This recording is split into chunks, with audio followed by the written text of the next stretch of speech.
Well, everyone, we did it.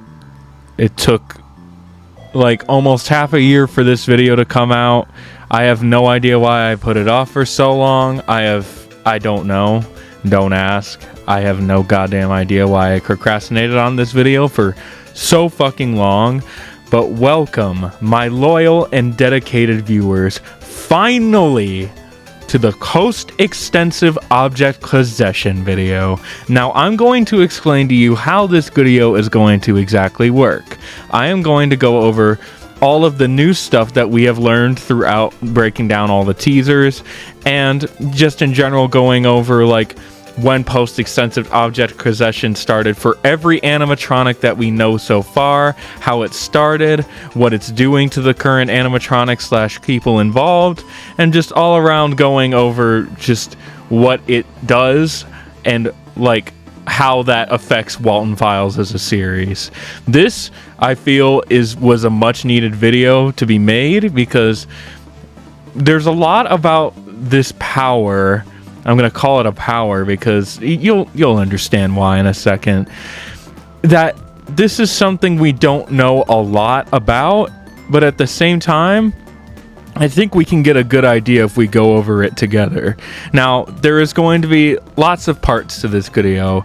A majority of the video is probably going to be me going over all of this stuff, and then I'm going to reuse some of the clips of me stumbling upon the definition of post-extensive object possession in this universe, so you guys can just get a fresh view on what the definition means from the source itself.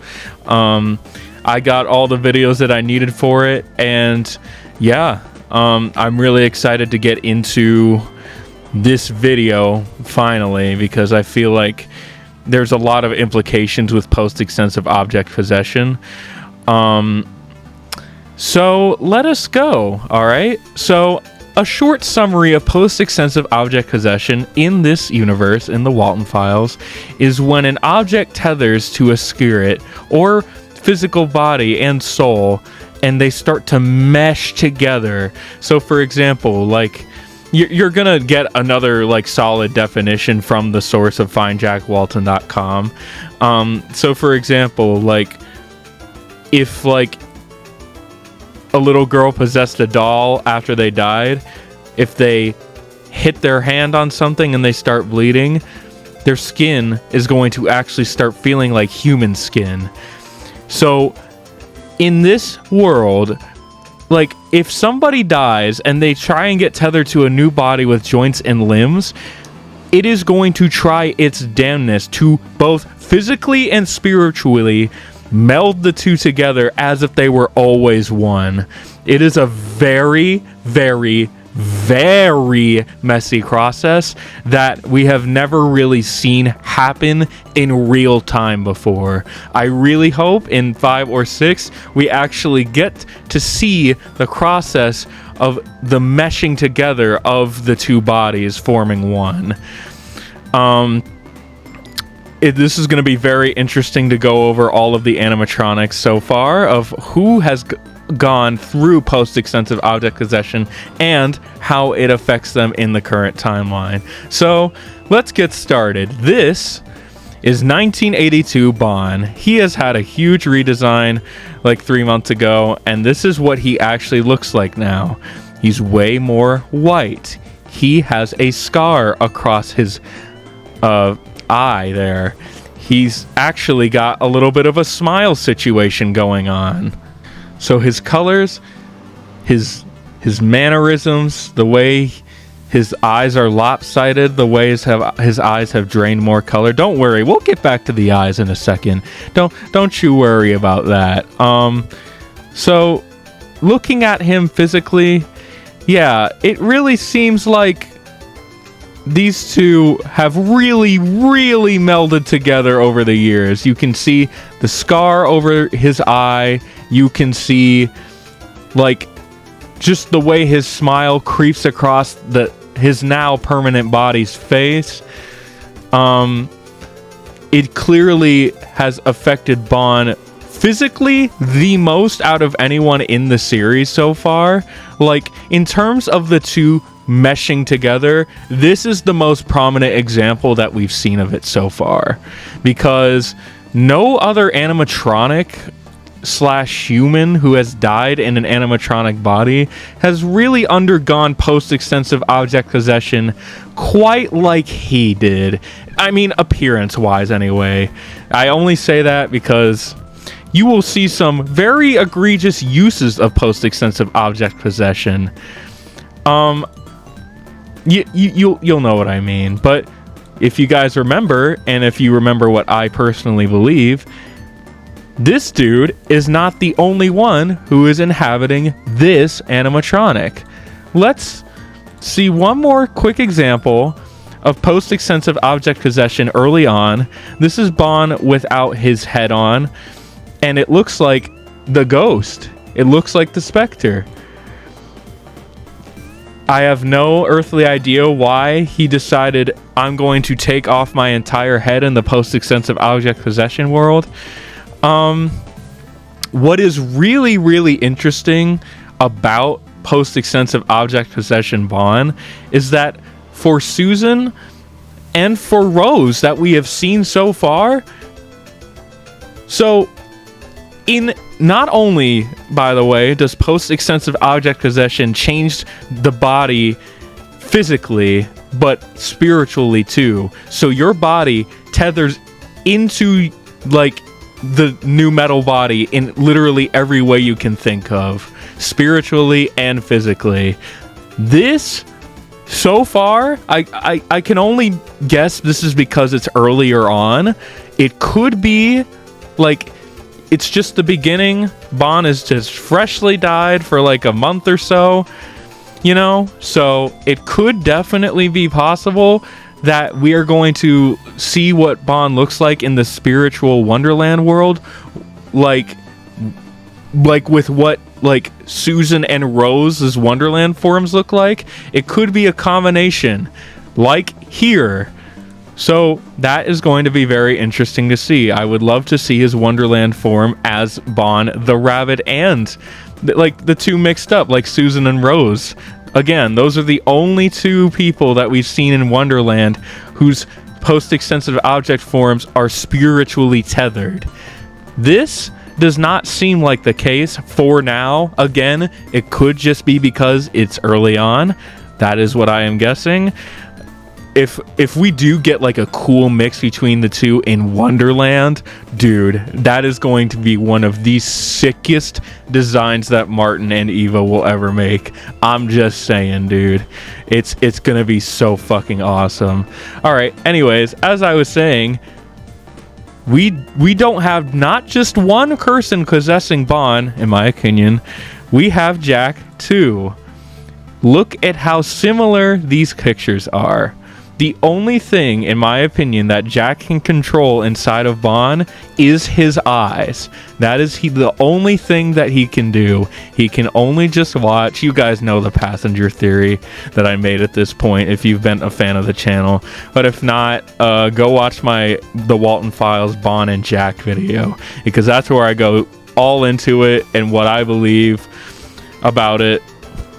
But look at this. It's Bon crying blood. And then we got Jack crying black blood. And we see this multiple times throughout the series. And it's very clear that like Jack is tethered to the eyes in some way. I don't know if it's some kind of red herring or not. It could be.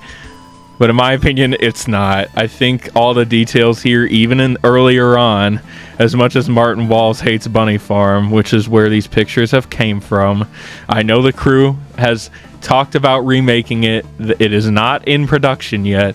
However, it is going to be remade. I have some conflicting feelings about that. I like Bunny Farm a lot more than most people, and I do agree that to get to the really good parts, we have to slog through a lot of like silent Sophie moments that go on for minutes and minutes at a time. Yeah, I mean, I do agree with that, but there's a lot of iconic, defining moments that happen in Bunny Farm. So if they do a remake, I hope they get every little detail right. And again, you will see what I mean, because I have found something for this video that I didn't even know about. Even after all of these years later, I am still finding out new shit about Bunny Farm, and it is insane. You will see a little bit later down the line what I'm talking about. But yeah, post-extensive object possession happens with Jack too. Now, in terms of Jack's Wonderland design in the current timeline, we have not seen that yet. All we know is that he's monochrome. Monochrome equals Wonderland. So he is there. It's basically confirmed by this point, but we just don't know what his Wonderland form looks like in the current timeline. So I just find that to be really interesting. He gets shot in the head in this. Like, yeah, I don't know why I put this photo up, but like there's a lot of emphasis on the eyes too. And if I think like he's also crying too. Like there's a black streak maybe. It's definitely possible. I could just be seeing things, but good lord, man. I just like I am, it's gonna be a very long time before we even see what happens to Jack or of Jack. And I promise you, it isn't going to be good, and he's going to end up dead anyway. A lot of people have also pointed out that, like, Bon and Jack have gunshot wounds, it seems. Both. It's weird how they parallel each other in Wonderland. Or, just their corpses before they died parallel each other. They have the same type of injury, which is interesting. Wonder why that is. Mr. Shadow Man shooting both of them, maybe. And fucking Bon is coming back to haunt Felix and also Jack.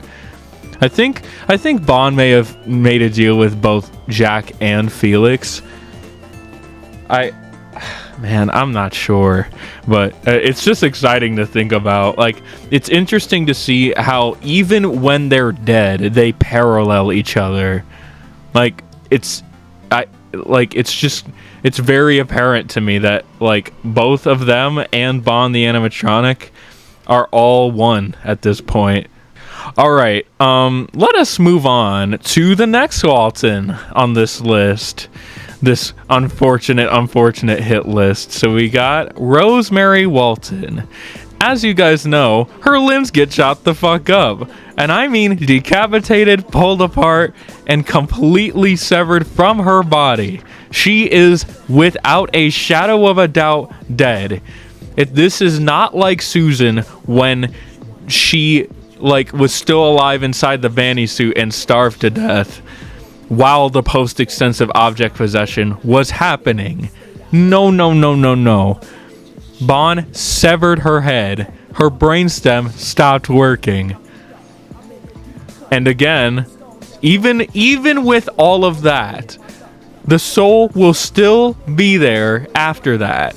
So because of that, post-extensive object possession actually saves her from like passing on, which to be fair is what should have happened to her, but her soul was still in Wonderland, like completely torn apart, I'm sure.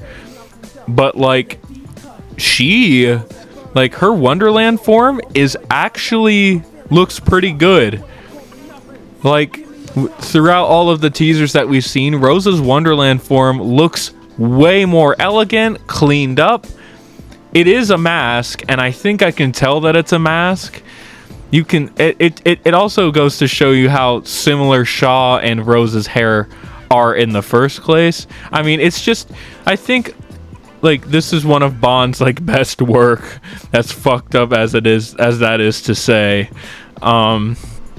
So post-extensive object possession isn't just used to like have a new body. It can be used to save somebody's like existence, which I find to be really fascinating, because Rosemary is dead, the most dead that we ever see a BSI employee be on screen.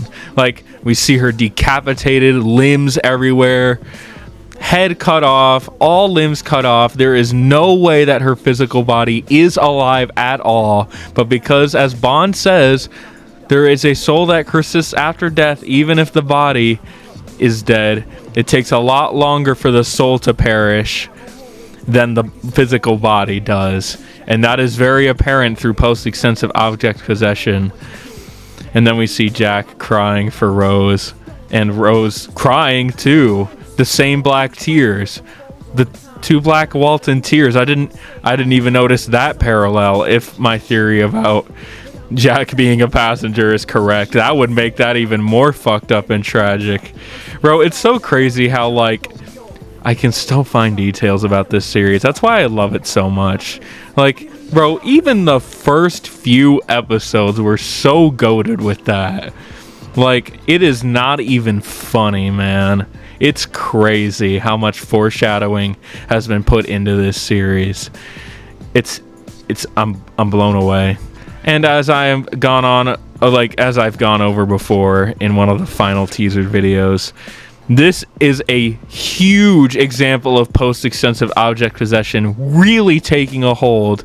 I think the reason why it's so prominent and why Shaw has such a human-looking face, like a rose-looking face, and like human-looking eyes, is because, like, the body completely welded to her. Like, it is her body now. And again, it's trying to make itself look more human, so that's why it looks like that. The realistic eyes, the blood, it is really fucked up. And I'm sure it was easy for her to tether to that body because she fucking died, and all that was left was her spirit. I'm sure it was really difficult for Susan's post-extensive object possession process to even go through because she was alive for so long, but in an undead, agonizing state as well. Because, yeah, I don't need to explain how, because we'll even get to Susan. Yeah, physicality-wise, in terms of I feel like Shaw and Rose's hair already look very, very similar to each other. So this just ended up being a perfect thing. And I think Bond knew that because she designed them. Designed designed Shaw and the rest of the fucking animatronics.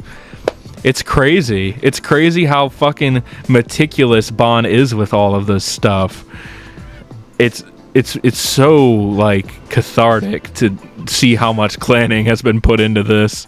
And I can't wait for Felix's role in it, that little fuck. So this one was actually on the website. This is Rosemary's hair over a sheep.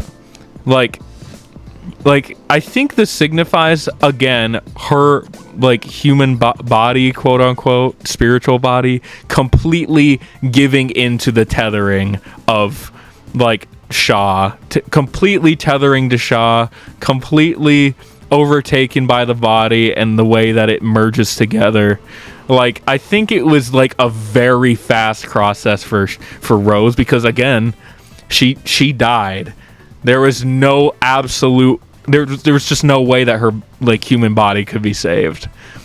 Like, with possibly Charles and everybody else, there could have been a way.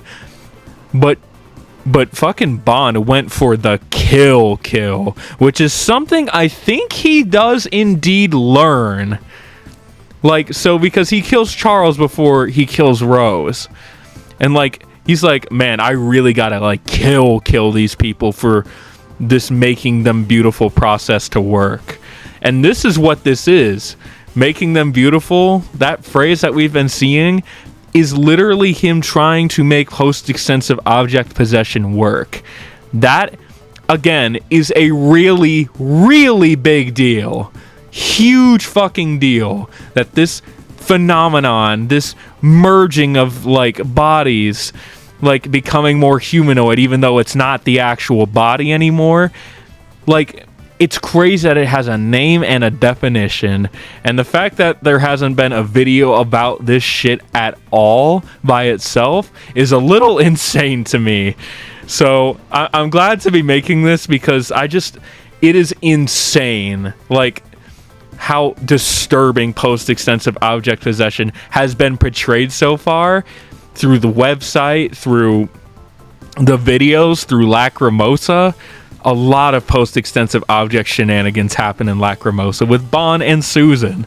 It was just a 7-minute video, and like, I think we get exposed to more post-extensive object possession shenanigans in that video than the whole series. I'm pretty sure. The only contender I could say is Bunny Farm. I don't know. Again, this was very early on. Like, this is Rose completely tethering to Shaw as, like, her new body.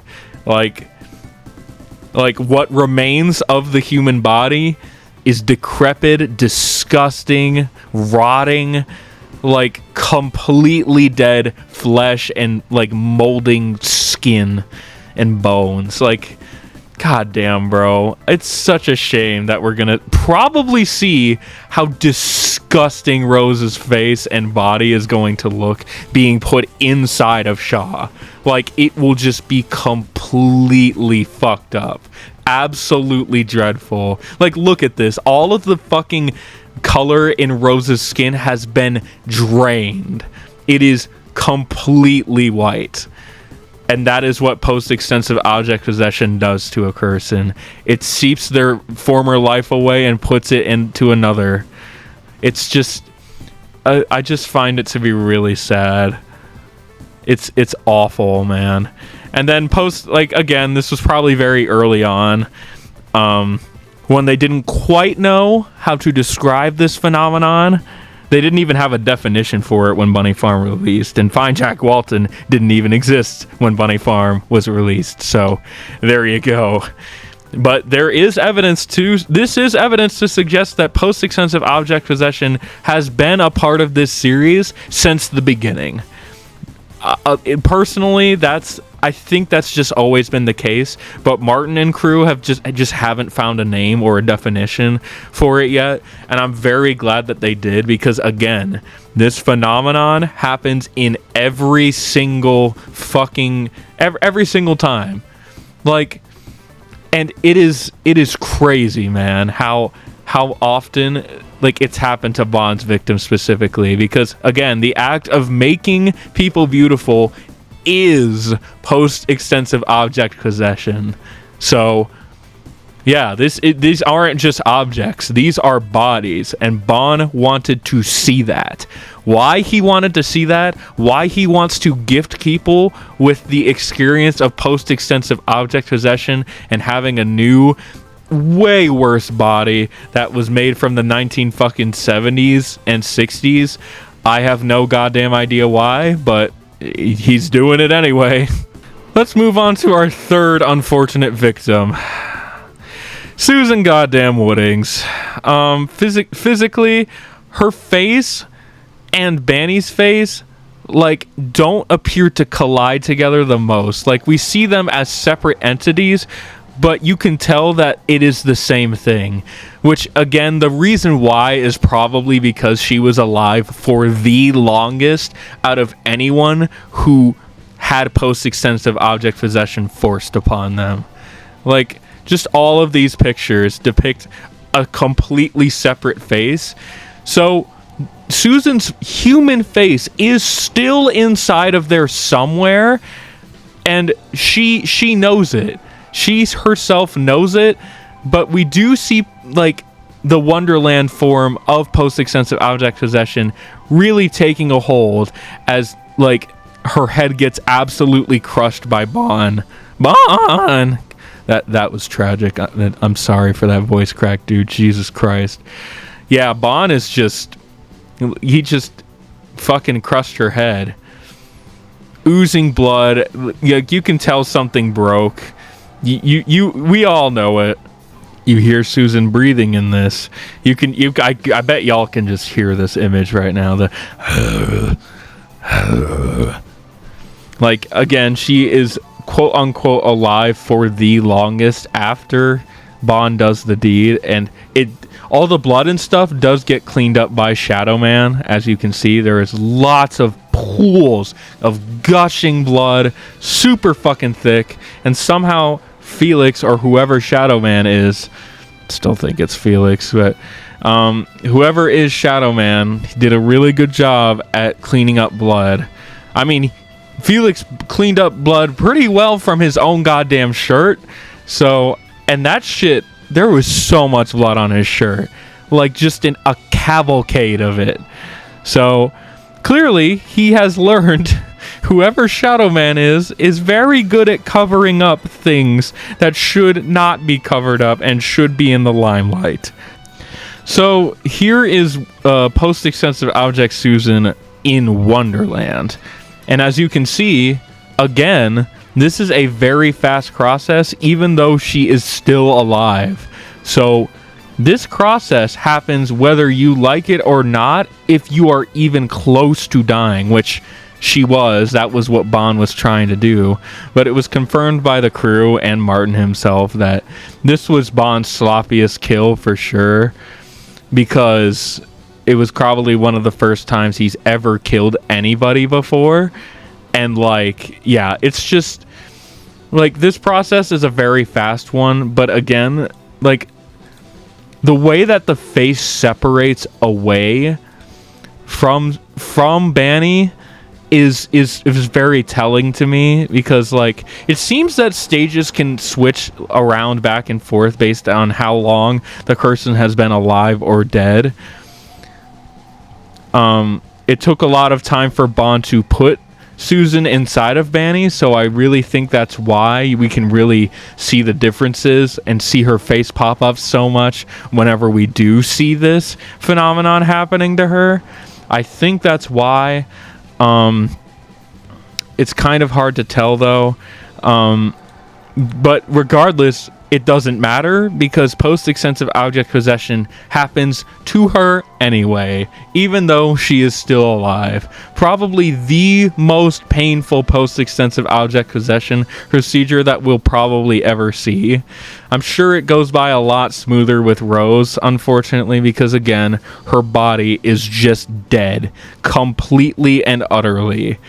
So her spiritual form will do all of the work and actually have her, like, look actually a little bit not, like, really horrifying, sorry to say, Susan, because, like, like, there's a struggle here between, like, all of the human features and all of the animatronic features. You can see it in this image, like, for Wonderland Susan, because you can see that there's human teeth.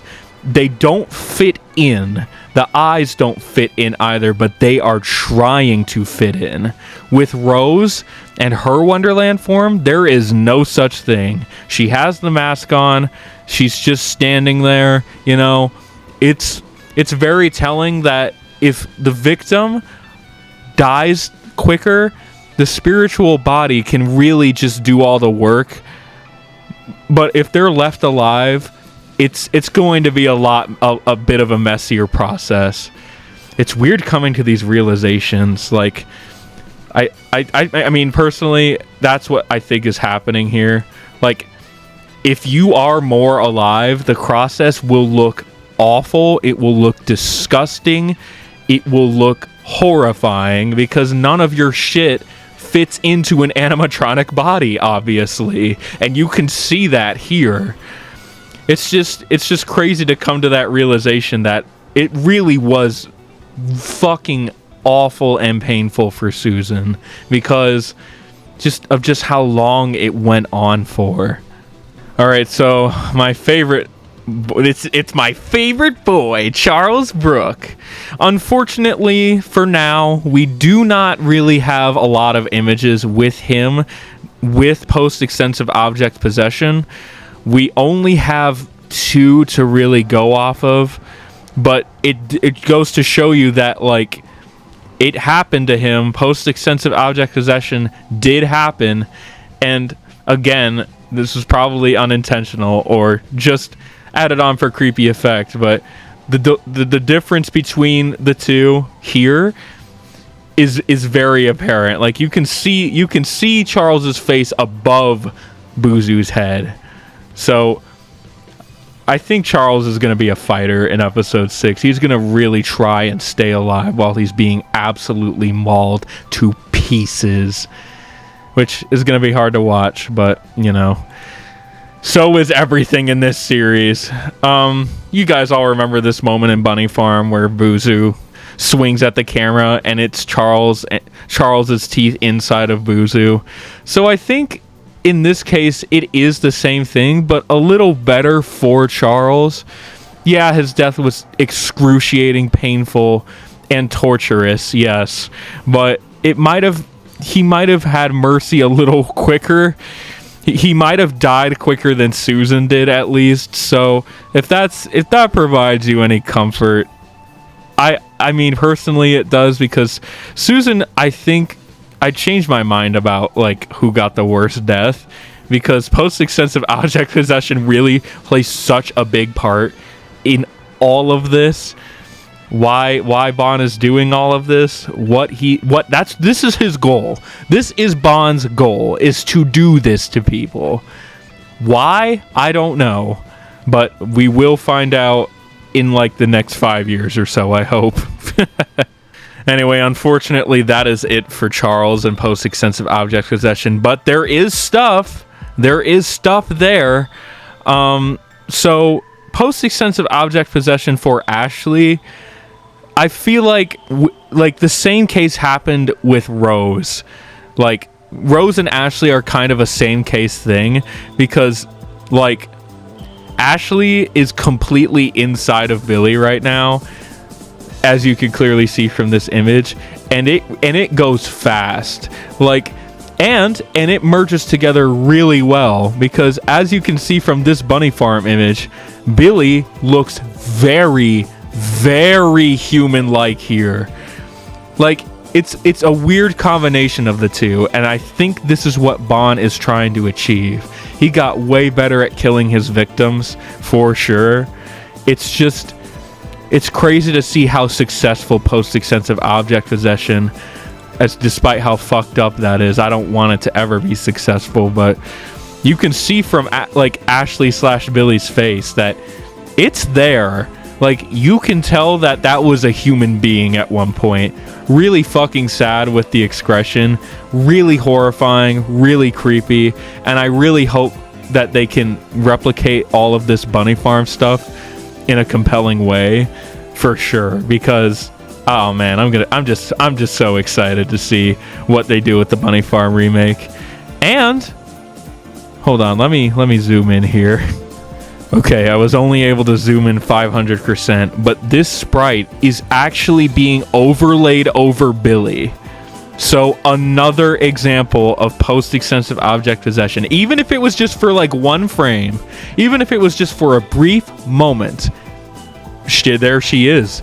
All right, and here's also a little bonus section for Ed and Molly. Now, listen to me.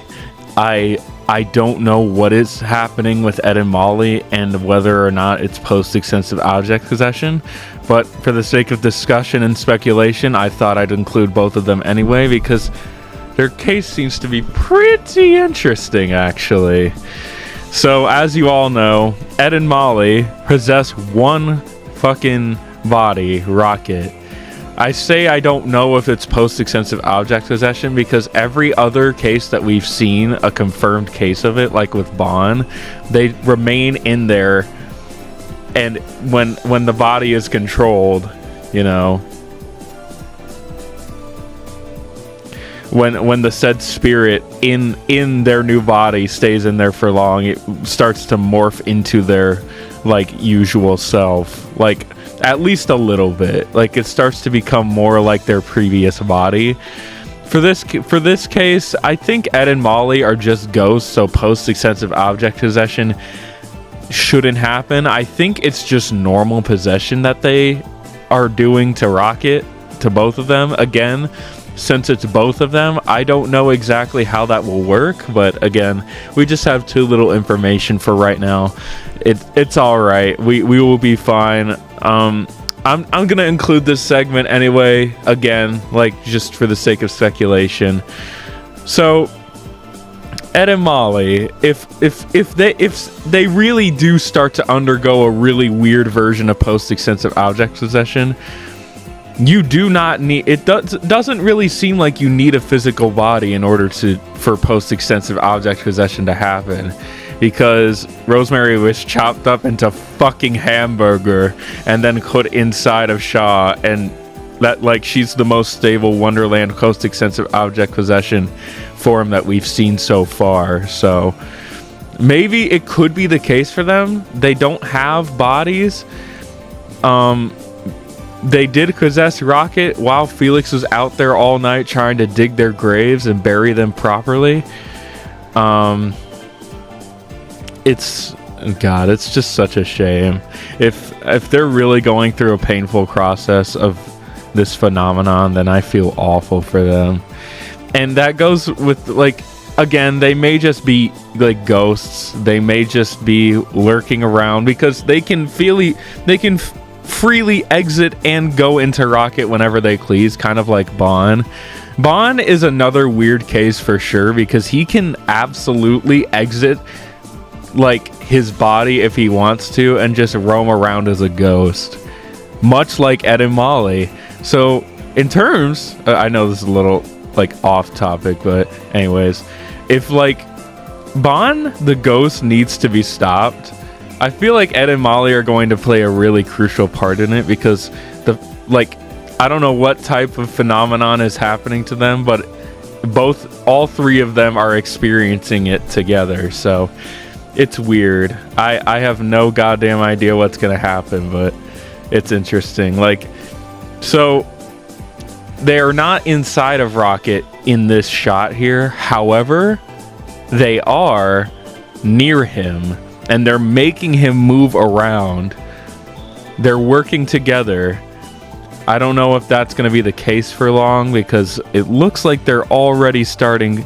I think post-extensive object possession, if it is happening to them, is already starting to correct it, like the blunder of two equal, like, cohabiting the same body, because it looks like their personalities are starting to merge with each other into an unstable mess. Again, I don't know if the Ed and Molly merging theory is true or not. That would really suck if it was, because there would be no way that Jack would see his kids, like, separately. That would really, really suck if he's in Wonderland, like, while being inside of Bon and only being able to control his eyes. But who knows, man? It's just, this whole situation is just really sad, if the theory is correct or not. So again, this is just normal possession. So Ed and Molly are inside of Rocket in this moment in Walten Files 4, but then they go to Wonderland as ghosts, and this is what it looks like. Like, it seems like they're really balancing out each other for now, but again, I really don't know if that's going to be the case in 1982, aka the current timeline. It's very iffy. I don't know if they're gonna start fussing with each other and arguing a lot more, because, like, Ed is a fussy little lad, very cautious, very scared, always the one to take initiative, always the one to say something that makes him uncomfortable. Like, for example, when he's in the car saying, like, you really need to stop, you need to slow down, and he's always the moody one, always the one that, like, logically wants to do the right thing and stay away to protect the one thing that he has, while Molly is a little bit more impulsive, I'd say. I wouldn't say impulsive, more like more willing to do the right thing even if it costs her something. She's always wanted to do the right thing, and I really think that Molly for sure takes after Rose in that way, because I really think that, like, something's gonna happen with Rose that's gonna make her a good character. Like, she's gonna have a really, really compelling moment with like her morality in 5. Somehow, it could. I mean, again, it's much like Time Zero, where you go through, like, the memories non-consecutively of Rose and, like, the funeral, and the kids and marrying Jack and whatever else we may see. A phone call with Linda is for sure something we're gonna get. So I don't know, but anyways, yeah, Molly is more of the one to be reassuring, kind. Ed can be kind too, just he doesn't really say it out loud. They're really balancing out each other in a very good way right now. But again, if from what we've seen in Bunny Farm, maybe that might not be the case. I don't know. It's really weird. It's strange, honestly. What's this last image? Yeah. Wow. Yeah, there it is. There's Rocket. And like, I don't know, just the fact that again, this is just a little bonus section, not going to be very long at all, but I just wanted to talk about it because Rocket is a very special and exclusive case when it comes to possession. I don't know if it's post extensive object possession, because I don't know. It could be the case because Rocket is an object and he is being possessed. I don't know if it's extensive though, since Ed and Molly are ghosts, and like Ed and Molly's body, God forbid, weren't fucking put into the goddamn doll somehow. Ugh. Oh God, what if like we're not seeing something here? No, Martin and Eva wouldn't do that, would they? Like a piece of Ed and Molly from both of them is just inside of Rocket for post-extensive object possession to work. No, that's going a little too far. No. Nah, they wouldn't write that in. Like the twist the whole time that there was always a piece of Ed and Molly inside of Rocket, albeit very small.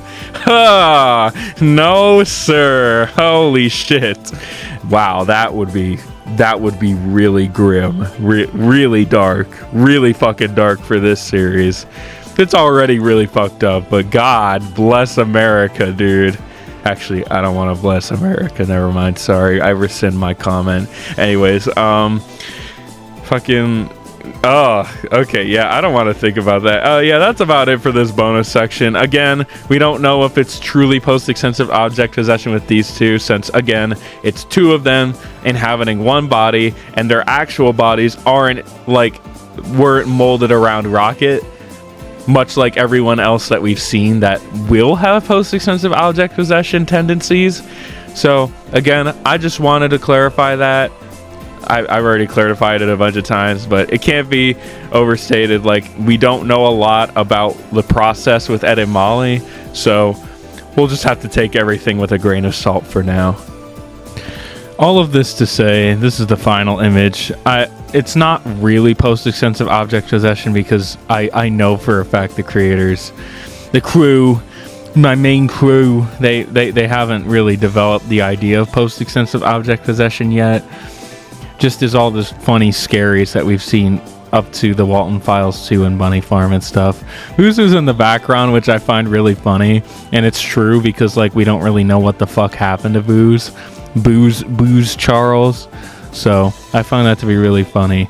All in all, that's really all I have to say about post-extensive object possession. Keep in mind, guys, that this concept alone will develop so much more as we go on. 5 and 6 are going to show us what it will be like for post-extensive object possession. So just be prepared to see some really fucked up shit regarding it, because not only are we going to get it for season 1, but season 2 and 3 as well. So just keep that in mind, dude, because like, whoo, it's happening, dude. We are on our way to 5 and 6. We're getting both in the same week. Dude, that's going to be fucking crazy. Like a never before seen Walten special event.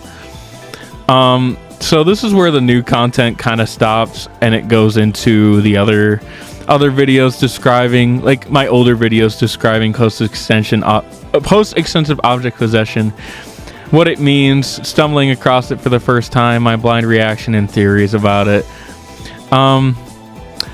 just keep in mind that this is an ongoing concept that we will definitely see more of, so I'll probably revisit this video and make like a new one or like a sequel to it whenever 5 and 6 come out, because God knows, Lord only knows that we're gonna get some fucked up shit regarding it. So if you want to click off here, I don't blame you. The rest is just going to be post-extensive object possession definitions and theories from my older videos. I just wanted to make a long video about it to cement the fact that this is a concept that is really important to the series. It's literally Bond's goal, and like, I mean, what else is there to say at this point? But I just wanted to slow on down and say thank you to everyone who has supported me throughout my YouTube journey. Like, everyone that I've met because of the Walten files, I'm so fucking grateful for. Like, you guys have no idea. Like, everyone in the community, that horror dude, Jamie, like, I know the community has been a little quiet recently because there hasn't been any updates or anything, but we'll get some soon. I know that for sure. I'm just thankful every like all the people that I've met because of this series. I'll never take this series for granted. I'll defend it to every last breath that I have. Well, the bottom line is to say thank you so much for watching, guys. I hope you all have a good night or day, whatever it may be. Peace out, yo. And here is the real kicker, something that is very interesting. All right, so let me just get into it. Have you ever seen Chucky? Fun fact, it's inspired on a real-life myth about the Jasmine doll. Note, none of these events confirmed it's true. May delete page if proven fake. 1912, a Peruvian family calls local priest from small defunct town Liviana. Daughter Jasmine died under tragic circumstances at the age of 2. Yeesh. I haven't actually read all of this yet, so I'm kind of going into this blind. Trigger warning, Jasmine is crushed. Oh, Jesus. After a piece of furniture falls on top of her while sleeping. Oh my God. Woo. That is a horrible way to go out, man. The parents, devastated, make a doll as homage. They dress her with the very clothes she wore during that incident. Bad taste, I know. It's not until 2 years later have passed that the Jasmine doll begins moving around. But that was just the beginning. Anthony, you can't... I mean, I appreciate the trigger warning. Saying bad taste, I know. Yeah, this is... Let the adults talk, please, alright? It is 2 months later that Gustavo Heredia is called for the first time. Parents shocked, the doll would produce tears. Who is Gustavo? Sussy Gussie has been called? For what? The discovery was made when Jorge, the father, would remove the doll's arm to switch it with a new one, since the tears were falling down the doll's eyes for an entire day. The priest takes it to his church, believes this could very well be the act of witchcraft. He was mistaken. After the doll sat motionless for 3 months, the priest decided to do another attempt at removing the arm. This time the doll moved and bled, shaking rapidly, attempting to get away, only to stop shortly after. The doll stayed locked away for years, until, out of nowhere, a word came out of its wooden shell. Mama. It was clearer now. Somehow, someway, the doll was Jasmine. Possession in media, mostly horror, is currently depicting as the soul transferring itself into a new vessel. However, the numerous theories that originated from this case have a different way to look at it. As the soul chooses its vessel, it becomes its body. However, the longer it spends inside of it, the more it becomes its actual body. Jasmine's body was the doll. The wood was her skin. The wooden arm was her real arm. It can cause it pain. It can feel everything it touches. This has been named among us Ghost fans as post-extensive object possession. Cheesy? So, we finally get a payoff to him saying post-extensive object possession on his own website. Because, as you know, and like I said before, a lot of people have died in this series. And if we are to believe Anthony's theory about when you transfer your soul into a body, into a not human body, and the longer it spends inside of it, the more it becomes its actual body, that makes the fates of every single person that has died so much worse. I cannot even imagine how Ed and Molly must feel. The fact that they could possibly feel everything, like, think as soon as Ed and Molly got transferred into Rocket, could feel all of Rocket's pain, being abandoned, being left there. Imagine it crying. Like, oh my god. Like, the fact that that's possible now, like, it could be true, you know? Like, Anthony's theory here is foreshadowing an event in a future installment where Rocket is, as Ed and Molly, gets probably fucked up by something, or any other of the people who died. Susan, Rosemary, Jack, Charles, they have spent an insane amount of time inside of the animatronics, and if we're led to believe that Jack is Bond, Jesus Christ, you can tell this is old. Holy shit. Especially, he probably feels the most pain out of any of them, and to also possibly be controlled by a force that you can't control, it must hurt for Felix to control him as Bond. Like, imagine not having control of your own body and how much it would hurt to just move around. Like, that is freaky. That is freaky. Like, the fact that these dead people aren't actually dead at all. And I don't think they even chose to not be dead. I don't think they can go to the afterlife. No one can. Dude, holy shit. Okay, that moment specifically is really crazy unintentional foreshadowing from me, though, because I had no idea what the hell was going to happen in Walten Files 4, but like, I was right here. They really cannot, like, they cannot pass on if they tried. Damn, dude, that's crazy.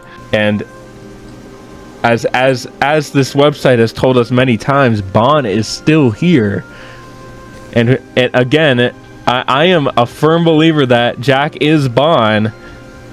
It makes everything just, it's like, wow, we had no idea what the severity of this was before. And Felix, buddy has committed crimes that I can't even with him. The amount of times that I've said that about Felix is astronomical, and I really thought it couldn't get much worse if we're led to believe that this theory is true. But oh my god, he did this. He has made everyone suffer for ages, and I just, wow. But like, that, this is probably the most interesting thing. Like, that is kind of vague, but still, like, kind of answers some questions too. Again, if we are led to believe that this theory is true. But I don't know, Anthony can be reliable sometimes, so I don't know. I mean, I'm not sure, but for now, I'm going to believe that Anthony's theory is true. And I could not hate Felix more if I tried. Like, I'm not even surprised anymore. I'm really not. I'm back, and we're gonna learn a little more about post-extensive object possession and how it actually is confirmed how this actually ties into the Walten files. So on the right here we have a Chucky doll, you know, looks doll-like. And then the more you go to the right, the more human it looks. Like curves on the mouth. Like little nose lines, you know? Something that only a human could have. So if this theory states that the more a ghost possesses an inanimate object, the more it becomes like them, the more human-like it becomes.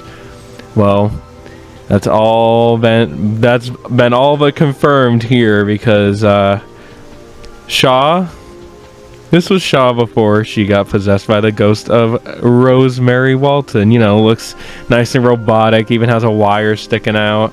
You know, she looks completely fine. You know, doesn't really look all that scary, a little creepy, but, you know, something that you could see entertaining kids, you know. But then you go to the picture after she gets possessed by Rosemary, and what do you notice between these two pictures? That one is more human than the other. This was from Bunny Farm, and this is to the point, this is in 1982, where Rosemary has been possessing Shaw for years now. So it's no surprise that post-extensive object possession has made Shaw look more like Rose, or like a fucked up version of Rose. It's like, now that like Shaw is technically Rose's body now, her body is trying to make herself look more like her, I guess, is what I'm getting from post-object extensive possession. Or yeah, post-extensive object possession, you know. So this happens to every single character, and you can go back and watch every single Walten Files tape that has ever been made, and you can see it. It belongs to Jack, it belongs to Rose, it belongs to Charles, especially in Bunny Farm, and it definitely belongs to, of course, Susan. And there's probably the best two examples of post-extension object possession are from Shaw and Banny, because in Walten Files 2 there was that scene where Banny was looking around, and like Susan's face was like slowly fading into frame, fusing into Banny's head.